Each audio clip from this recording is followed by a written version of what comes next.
राम राम जी सारा नाम उनका रगिला रविंद्र नानर भाई। कार्यक्रम की शुरुआत हो गई है। चलो भाई आना चालू हो गए हैं। और ये देखो भाई सबसे पहले एंट्री है मेरे छोटे जीजू हैं आगे है। वाह जी वाह, कते तड़की तड़क जल्दी आए हो हैं? और जी बिल्कुल 6 बजे निकले हो गए? अर्ली मॉर्निंग निकलना पड़ा हुआ, थोड़ा दूर है। सोन का नमस्ते तो कर दे पापा को। सोन एक बार वो अखबार ले 1 किलो जाकर रामपाल की दुकान पे।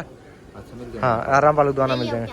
हाँ जा साथ में चला जा। और भाई शास्त्री जी भी आगे हैं, ले आए शास्त्री जी ने हैं। हाँ वन के लिए, क्योंकि वन करेंगे ना ऐसे तो सब ने। शास्त्री जी नमस्कार कर। नमस्ते जी, नमस्ते, क्या हाल है? बिल्कुल बढ़िया जी। इधर दो बैठ गई। अच्छा पूरी दिशा किधर है? पूरा उधर है। पूरी इधर है, बस ठीक है चलिए। चलो भैया उनकी बेचारी चोरियाँ जो होने लगी हैं पता नहीं भाई। सबसे पहले वन का ही लग रहे हैं काम करने। छोटी प्लेट का है 3-4 ले तो मैं तो भाई तैयार तो रो लिए हैं सारे। देखो वन के लिए कुसुम भी उठ ली है, अनुमनी साराम सार तो तैयार हो लिए हैं। बस कुसुम की तैयारी थी। वहाँ सूट बदल लिया, चाला हो गया भाई। इस बात पे लाइक शेयर कमेंट जरूर कर दिया। आया बदल दी रहा, कहीं कहीं बदला है दिन में भी। देखो ये भी शोर शराबे में उठ गया है। देखो भाई थोड़ा और तप उठ गया। हाँ ये उठ के कुसुम बैठेगी नु है जब वन चालू होगा। कर दी है शुरुआत। चलो भाई कपड़े तो उसके बाद है। वाह नए कड़े 2.5 लाख इस तरी तो 2.5 लाख तो तड़ा दिए नहीं इसके बिना। वाह जी वाह, पूरी लाल लाल होगी है तो। 250 के हैं 2.5 लाख के बताओ। यो भी छोटा भी। हाँ बोला मैं चल रहा। चलो फिर पोटी पाटी तो उनका रखी ना।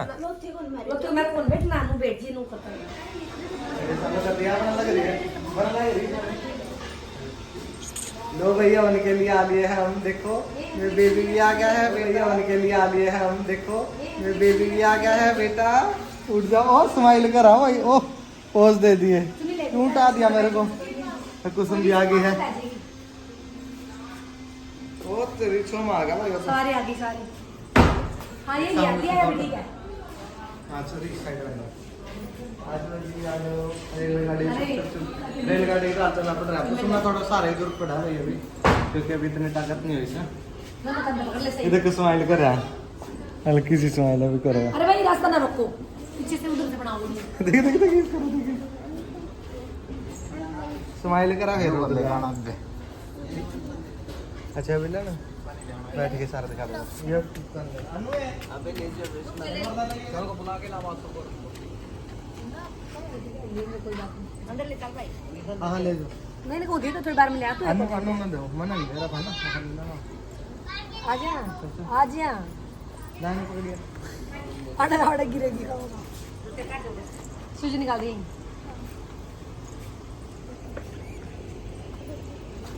हम और ले ऊपर खड़ी अभी नहीं और जितने बड़े कर दे रहे कौन नहीं दे हैं ले आ लाओ कुर्सी ले आओ, सबसे बढ़िया है इसको हटा के इसको हटा दो बेटे और कुर्सी लाओ। यहाँ कुर्सी दिखा दो फटाफट।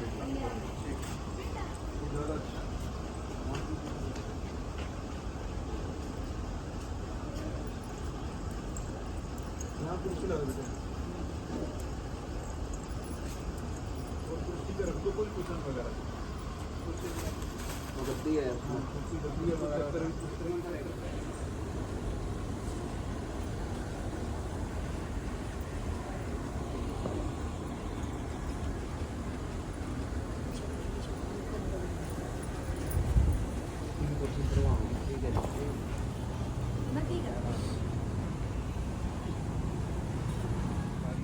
पारिवारिक कल्याणार्थम शारीरिक आत्मिक उन्नति अर्थम तो सब सीधे हाथ में पानी लो जो आगे। अमृतो भस्कर्मसि स्वाहा। दूसरी बार ओम अमृता विधानसि स्वाहा। तीसरी बार ओम सत्यम यशा श्रीमयी श्री श्रीराम स्वाहा।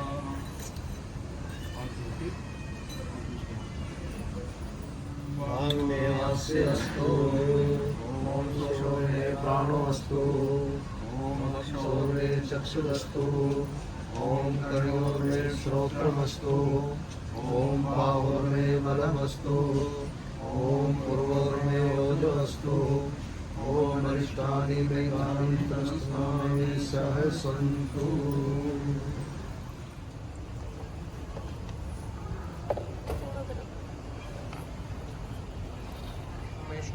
पूर्ते संसृजे धामयं च अस्मिन् सहस्रे अस्मिन् विश्वे देवाय जमानस्य शीलता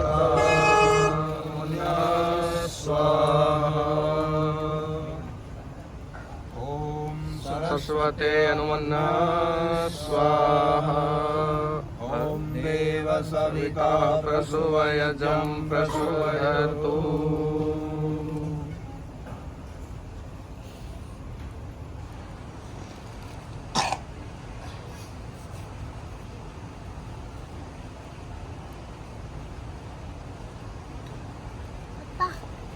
हाथ की ऐसे 3 क्रिया करो,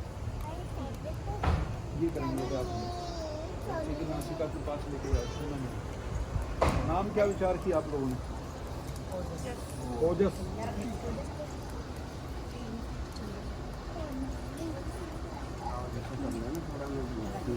हवा वायु लगनी चाहिए हाथ पे, नाक पे, और हाथ नहीं लगाना, बस चेहरे पे छूना नहीं बेटे, थोड़ा दूर रखिए हाथ। हाँ बोलिए, सब बोलो। ओम गो असी कतमो असी कस्यासी गो नामासी यस्यते नामा मन्मही यम त्वा सोमेनाति कृपामः।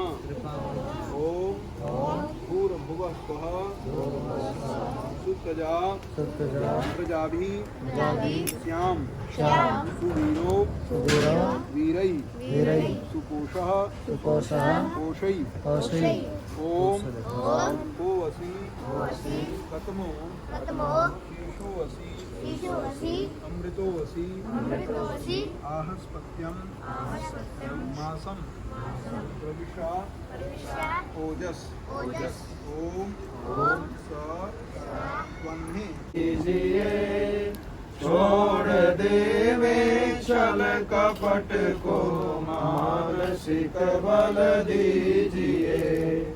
वेद की बोले ऋचाएं सत्य को धारण करें का प्रतीक है। तो बच्चे का जो नाम रखा गया ओजस माने आंतरिक शक्ति। एक तो तेजस्विता है जो चेहरे पे दिखाई देती है, एक ओजस्विता है जो हमारे व्यक्तित्व का भाग होती है। तो ऐसा नाम बच्चे का रखा गया। बहुत सी प्रतिज्ञाएं जो हैं बेटे ने अपने पुत्र के लिए की हैं, और इन मंत्रों में एक पिता का बच्चे के प्रति क्या कर्तव्य है, इसका बड़ा अच्छा वर्णन वेद के माध्यम से, वेद के मंत्रों के द्वारा किया गया है। आपने उस बच्चे से पूछा नासिका के सामने 3 उंगली रख के, को हसी कि तुम कौन हो। फिर पूछा कतमो असी, तुम कितने हो। फिर कहा कस्यासी, तुम कहाँ से हो, किसके हो। और को नामासी, तुम्हारा नाम क्या है। अब इतना छोटा बच्चा तो नाम के उत्तर नहीं दे सकता ना, तो शास्त्र में इस बच्चे की ओर से कहा गया शेषो असी अमृतो असी। क्या कहा? शेषो असी अमृतो असी, मैं शेष हूँ और मैं अमृत का पुत्र हूँ। शेष माने जो बच जाता है उसको क्या कहते हैं? शेष। जैसे 3 में से 2 निकालें तो बचा 1, तो नीचे लिखते हैं शेष 1। शेष नाम आकाश का भी है, इसलिए आकाश को शेष कहते हैं कि पृथ्वी की जब प्रलय हो जाती है तो आकाश तब भी रहता है। आकाश एक ऐसा तत्व जो हमेशा रहता है, इसलिए इसको ब्रह्म कहा गया है।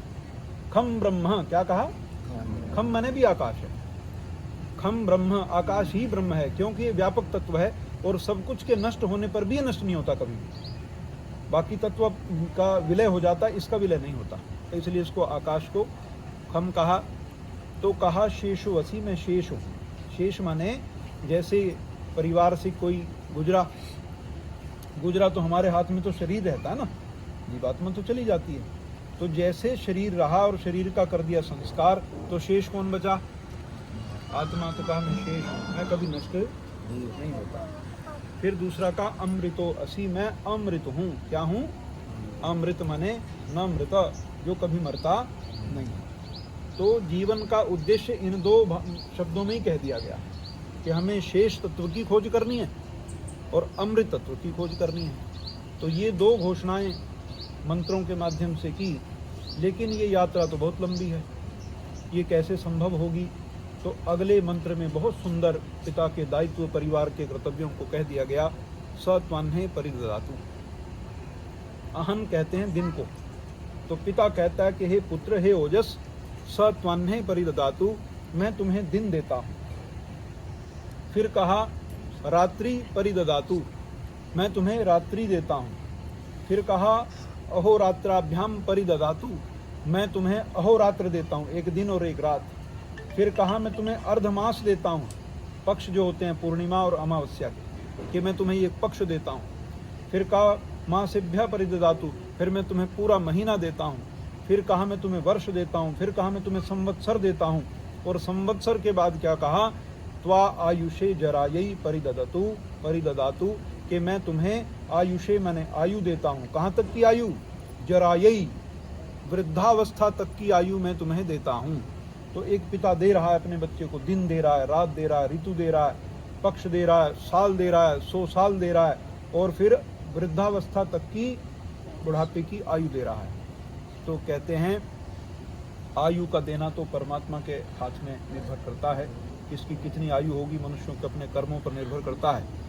परंतु आयु जितनी भी हो, उस आयु को जीना कैसे है, ये पिता का दायित्व है। जब पिता कहता है कि सत्वान्हे परिददातु, मैं तुम्हें दिन देता हूँ, इसका मतलब होता है दिनचर्या। दिन माने दिनचर्या, दिन ईश्वर का है, उसका उपयोग हमको करना है। इसी दिन में चोरियां कर रहे हैं लोग, इसी दिन में कोई शराब पी रहा है, इसी दिन में कोई कुकर्म कर रहा है, इसी दिन में कोई भगवान का नाम जप रहा है, कोई ईश्वर के नजदीक जा रहा है, कोई ईश्वर से दूर जा रहा है। दिन तो सबके लिए बराबर है, परंतु जैसा जैसा कार्य करते हैं वैसा वैसा दिन बन जाता है ना। तो दिन नहीं देना, दिनचर्या देनी है। दिन में करना क्या है, ये प्रोजेक्ट कौन बताएगा उस बच्चे को जो आज हमारी गोद में है, जो अबोध है, जिसको किसी प्रकार का कोई ज्ञान नहीं है, उसको कौन बताएगा कैसे? तो पिता कहता मैं बताऊंगा, क्योंकि ये मेरा पुत्र है ना, मेरी जिम्मेवारी है, मैं तुम्हें दिन दूंगा, दिन में क्या करना मैं तुम्हें बताऊंगा। फिर और कमाल की बात कही, रात्रि परिददातु, तो कहा दिनचर्या तो बताऊंगा ही बताऊंगा, रात्रि भी दूंगा तुम्हें, रात्रिचर्या भी सिखाऊंगा, दिनचर्या तो सिखाऊंगा। एक पिता के दायित्व हम समझ नहीं पाते, लेकिन पिता कहता कि मैं अपनी उंगली पकड़ पकड़ के तुम्हें सब चीजें बता दूंगा। अब हम एक बार गुरुकुल में थे, तो हमारा इंटरव्यू हुआ। इंटरव्यू एक वाइवा होता है, साक्षात्कार छोटा सा, उसमें 50 नंबर जुड़ते हैं। तो सब एक एक बच्चे करके बुलाते थे और प्रश्न पूछते थे। हमारी बारी आई, हमसे पूछा गया कि ऋषिदान ने तो विवाह नहीं किया, फिर गृहस्थ के बारे में इतनी बारीक बातें कैसे लिख दी? उनका तो विवाह नहीं हुआ था, तो उन्होंने विवाह वाली बातें कैसे लिख दी? तो भाई हमने कहा विवाह जरूरी नहीं है कि विवाह होकर ही विवाह का ज्ञान हो, ज्ञान से सारा ही संभव है। ज्ञान जो है इसके लिए जरूरी नहीं कि आप विवाह करो तो ही होगा, ज्ञान से तो सभी संभव है। मनुष्य ने उड़ना चाहा, उसके मन में आई कि मैं उड़ूं, परंतु पंख तो थे नहीं, उड़े कैसे? फिर उसने ज्ञान से हवाई जहाज बना लिया। क्या करा? ज्ञान से हवाई जहाज बना, उड़ गया, ज्ञान से उड़ गया। फिर उसने कहा मैं मछली की तरह तैरूं, गलफड़े तो नहीं थे, पानी में रह तो नहीं सकता था। फिर इसने ज्ञान से पनडुब्बी बनाई, महीनों महीनों पड़ा रहता पानी के अंदर, है ना। तो ज्ञान से सब संभव है, तो ये जरूरी नहीं है। तो ये पिता का कर्तव्य है कि उसे ज्ञान कराए, हर चीज का, हर खान पान का, हर प्रकार की चर्या उसे बताए कि किस किस प्रकार का जीवन जिया जाएगा। जिन पिता और पुत्र के संबंध बहुत स्वस्थ होते हैं, उस पिता को पुत्र की हर गतिविधि के बारे में अपने आप से पता होता है। और जहाँ संबंध अच्छे नहीं होते, छुपा छुपाई चलती है, तो वहाँ फिर एक ही दिन कोई ना कोई विस्फोट होता है तो पता चलता है। तो आज अबोध बच्चा, पवित्र बालक आपकी गोद में है। परमात्मा ने बहुत शुद्ध है, बुद्ध है, पवित्र आत्मा आपको दी है। अब इसकी पवित्रता कितने दिन तक बनी रहेगी, ये हम और आप पर निर्भर करता है। संयुक्त परिवार है तो सबकी दृष्टि रहती है, जैसे कई जगह लिखा रहता है आप कैमरे की निगरानी में हैं, तो जब कैमरे की निगरानी में हो तो आदमी थोड़ा संभल के चलता है। इस संसार में मनुष्य परमात्मा से नहीं डरता। कैमरे से जगह लिखा रहता है आप कैमरे की निगरानी में हैं। तो जब कैमरे की निगरानी में हो तो आदमी थोड़ा संभल के चलता है। इस संसार में मनुष्य परमात्मा से नहीं डरता, कैमरे से डरता है। परमात्मा से डरे तो क्यों चोरी करे, क्यों गड़बड़ करे। पर परमात्मा का तो कोई भय नहीं है। भय किसका है? कैमरे का। तो भी मैं पकड़ा ना जाऊं कहीं। तो जैसा कैमरा है ना, जैसे आप सबकी आंखें भी इस बच्चे के ऊपर कैमरा हैं। यदि केवल माता पिता रखेंगे, सास ससुर भाई बंधु नहीं होंगे, तो पिताजी कहीं काम पे चले गए तो माता कितना ध्यान रखेगी, बड़ी समस्या हो जाएगी। तो जितना ज़्यादा अंडर सर्विलांस बच्चा रहेगा उतना ज़्यादा उसका विकास होगा, निगरानी में रहेगा। और जितनी निगरानी उसके ऊपर से हट जाएगी, ये संसार जो है उसे पतित कर देगा, उसे अपवित्र कर देगा, उसे चालाकियाँ सिखा देगा। तो ये ना सीख जाए बच्चा, इसके लिए हमारे यहाँ संयुक्त परिवार कहा गया। ये सब मिलजुल के रहो। कभी बच्चे को माँ ले जाए, कभी पिता ले जाए, कभी चाचा, कभी ताऊ, कभी दादा, कभी दादी, कभी इतना सारा बड़ा परिवार है, सब ले जाएं गोदी में। तो इससे क्या सुविधा है? इससे माँ को भी सुविधा है। अभी अभी उसने पुत्र को जन्म दिया, शरीर पीड़ाओं से गुजरा है, बड़ी मुश्किल घड़ी थी। और ऐसे समय में उसको खुद को भी संभालना है और संतान को भी संभालना है। इस संभालने में यदि आप सब उसको लिए लिए घूमते हो तो उस बच्ची को सहयोग हो जाता है, उस बच्ची को सहयोग होता है। अब तो मशीन का समय हो गया ना। हमारे मित्र ने हमसे पूछा कि आचार्य जी, मित्र तो आचार्य जी मुझे क्यों कहेगा, उसने कहा भाई एक बात बता। मैंने कहा पूछ। कहता आजकल सास बहू की बनती क्यों नहीं है, इसका जवाब दे। मैंने कहा इसलिए नहीं बनती क्योंकि मशीनें हैं हमारे पास। अब बहू को सास की कोई अधिक आवश्यकता है नहीं। क्यों? कपड़े धोने मशीन में धो लो, खाना बनाना है उस पर चलाओ बना दो, तो फ़ोन पे मंगवा लो, सब कुछ तो हो गया ना। पिछले समय में जब ये मशीनें नहीं थी, तो जब सास बीमार होती थी ना, तो बहू परमात्मा से प्रार्थना करती थी कि मेरी माँ को जल्दी स्वस्थ कर दे, क्योंकि इतना बड़ा काम मेरे से संभलता नहीं है। ऐसे कभी बहू बीमार होती थी तो सास भाग भाग के उसकी सेवा करती थी। उसे पता है इतने बड़े काम में मेरा हाथ बटाएगी ये, और तो कोई है ही नहीं, है ना। चारा काटना है तो आपस में करना है, धार निकालनी है तो दूध निकालना अपने आप करना, पशुओं का करना है तो खुद से करना है। अब तो सारे काम कैसे होने लगे? मशीनों से। तो अब ज़रूरत ही नहीं रहेगी। जब आदमी की ज़रूरत नहीं रहती तो उसकी इज्जत भी नहीं रहती। जब ज़रूरत रहती है तो सम्मान रहता है। तो ये बात का ध्यान रखना। बच्चे को तो खाना त्वम जीव शरदः शतम वर्धमानः आयुष्मान वर्चस्वी तेजस्वी श्रीमान बुद्धिमान विद्यावान बलवान धनवान स्वस्थ भूयः ओम शुभम भवतु कल्याणमस्तु ओम स्वस्ति।